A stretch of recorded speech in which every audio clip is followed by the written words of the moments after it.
App subscriptions, are they a ripoff? That's what I'm going to talk about today.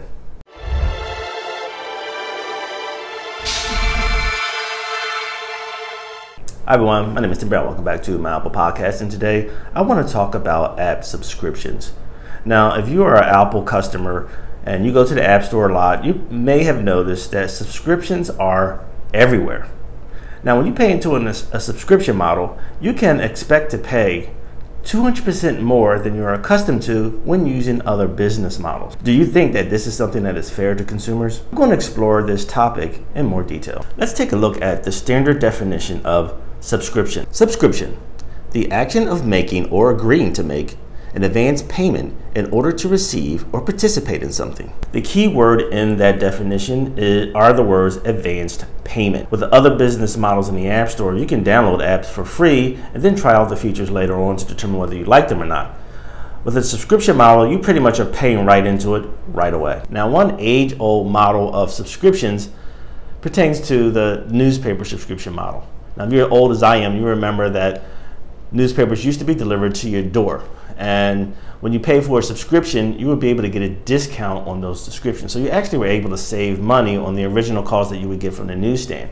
And you also got some other perks like inserts that came in maybe weekly or monthly, as well as free delivery service.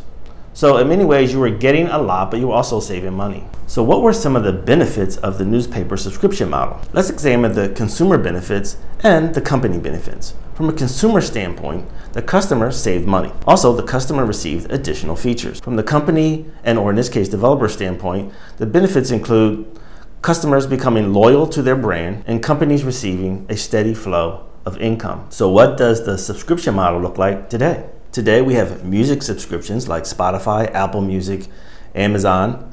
We also have cloud-based storage subscriptions like Dropbox, Box, and Google Drive.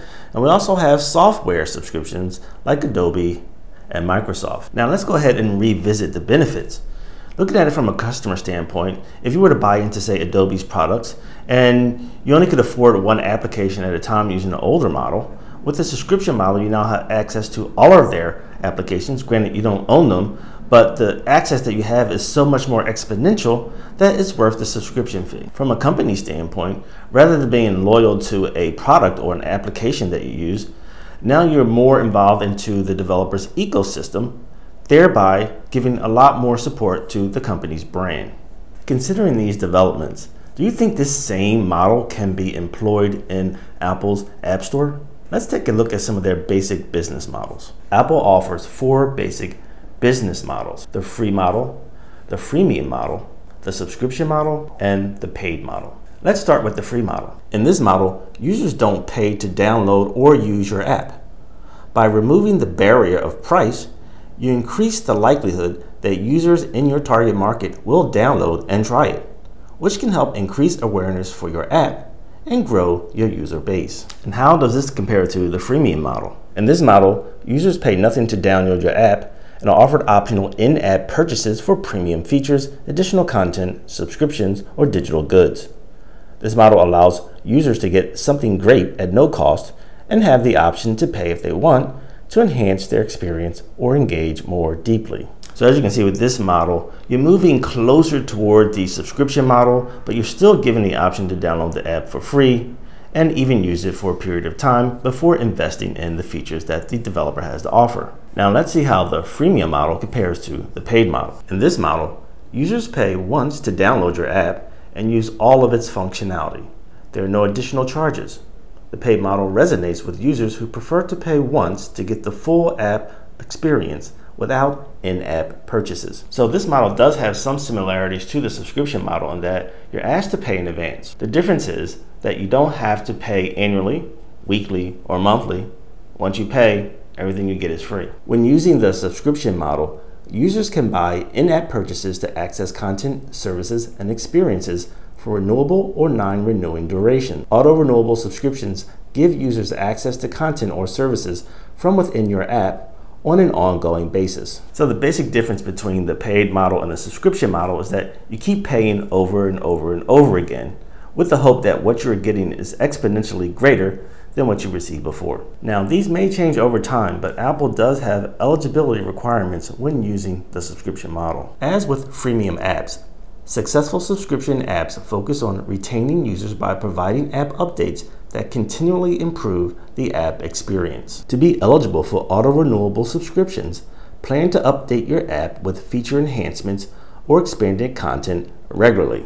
These descriptions are taken directly from Apple's website and obviously are directed toward developers. The question remains, though, is how different are these perks that you get inside the app when you're subscribing to an app as opposed to, say, a paid model or a freemium model? Are you getting your money's worth, or are you getting ripped off? In order to understand a subscription model more clearly, I thought I would use the app Plotagraph as a case study for how subscription models can be applied and whether or not they really reach their expectations for their consumers in terms of what they're paying and what they're getting. Once you subscribe to Plotagraph, you'll see that you have three things available to you.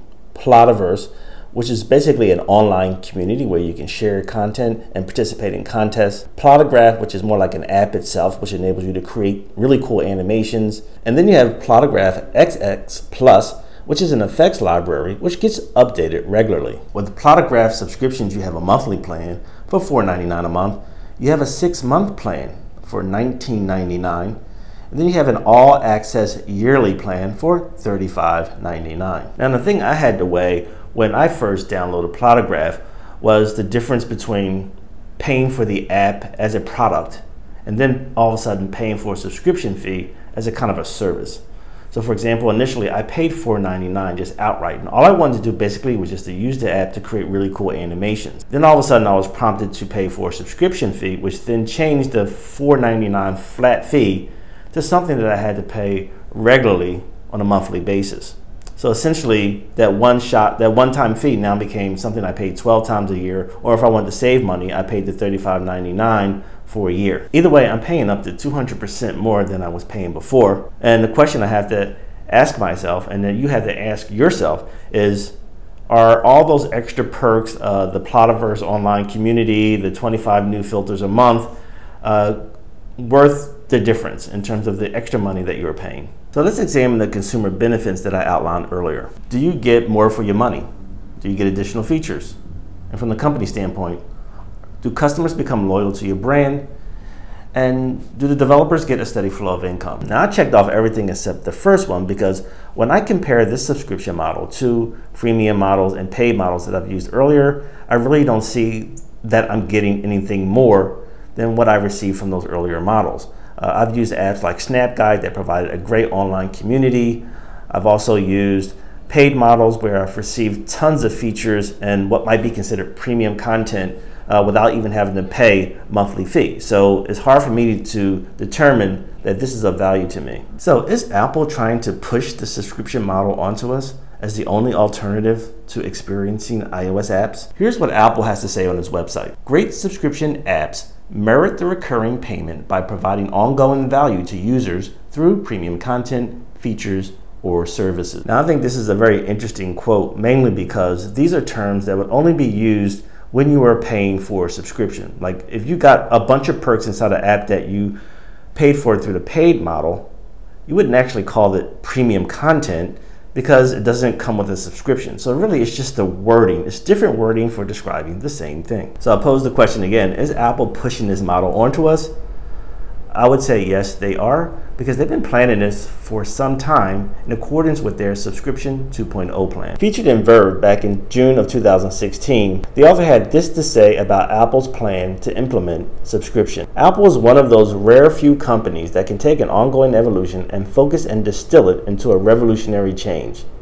That's the immodest thinking behind the company's ambitious Subscriptions 2.0 plan for the App Store, which aims to convert iOS users from one-off app purchasers into loyal subscribers.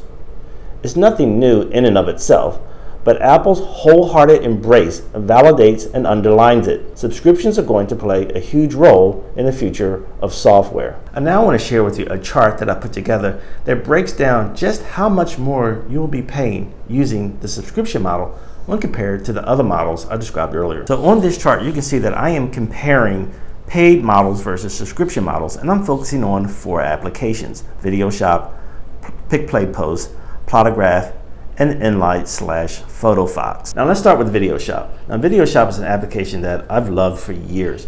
It's a great video editor because it's easy to use for the average person who's not a video editing expert. It's very accessible, and for the most part, it has been fairly affordable up until now. In some cases, they were giving it out for free. Just to put things in proper perspective, I purchased VideoShop back in 2013 for $2.99.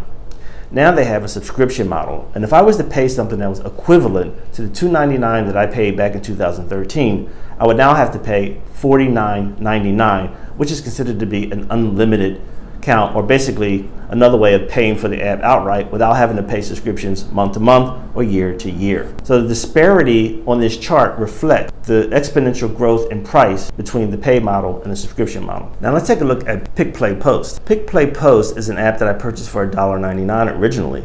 Now they also have a subscription model, and comparatively speaking, what they are offering is $99.99 for an unlimited account. Again, I compare that to the $1.99 because that was a one-off purchase and I don't have to worry about paying monthly fees. And the chart reflects the disparity in growth in terms of that price, which is exponentially even greater. Now granted, Pick Play Post is offering a lot of features inside the app once you pay for the subscription, but you still have to weigh the disparity. I mean, $1.99 to $99.99? The graph that you see for Plotagraph reflects what I just described earlier.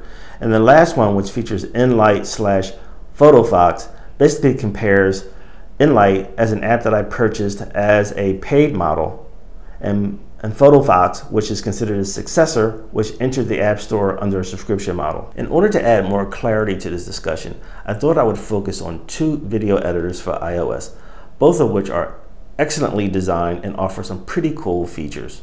One, however, comes with a paid model, the other with a subscription model. LumaFusion, for example, comes with a paid model. I paid one fee of $19.99. From that point on, I have received regular updates, in some cases updates that were so big that they could be classified as premium content. Comparatively speaking, VideoLeap charges $69.99 a year, and their prices fluctuate. But if you consider paying that for 1 year, and then for all the subsequent years, you have a huge disparity in terms of how much you are paying out as a customer. What's really most interesting about this particular example is that LumaFusion is probably 3 times better than VideoLeap in terms of all the functionality you get with the app. Now granted, Apple's a powerful company and I can't tell them what to do. They can do whatever they feel like doing. I was not happy when they changed iOS 7 and made this radical redesign, which by the way, I still get numerous complaints from on my YouTube channel. But nonetheless, they can do what they want, right? Likewise, I really can't tell customers what to do. Customers can spend their money however they want. They may not even be aware of all these subtle nuances that I'm aware of, but nonetheless, if they have the money and they want to spend it, who am I to tell them not to? For example, in terms of customer preferences, there are health apps that almost all of them come with subscription models. And some of them actually are intended to be healthy, but actually you're paying out of the wazoo for their features. One example is coloring books. I mean, you can find digital coloring books in the App Store that number probably into the 50s or 60s. 95% of those apps offer subscription fees. So you got to ask yourself, so what is going on here? I mean, why subscription fees for this app as opposed to other apps? It has a lot to do with addiction, actually. If you think about it, all the people you know who like to play solitaire, I mean, they're pretty addictive. They just constantly use them over and over again. Whenever they get a break, they're pulling it out. Well, these coloring book apps, they operate the same way. And because there's an addiction involved, they're willing to pay the fee. Developers recognized it through trend analysis, and they figure, hey, I'm going to charge as much money as I want. So I now leave it up to you to answer the question. Are subscription apps a ripoff? My name is Tim. Thanks for tuning in. Check me out next time.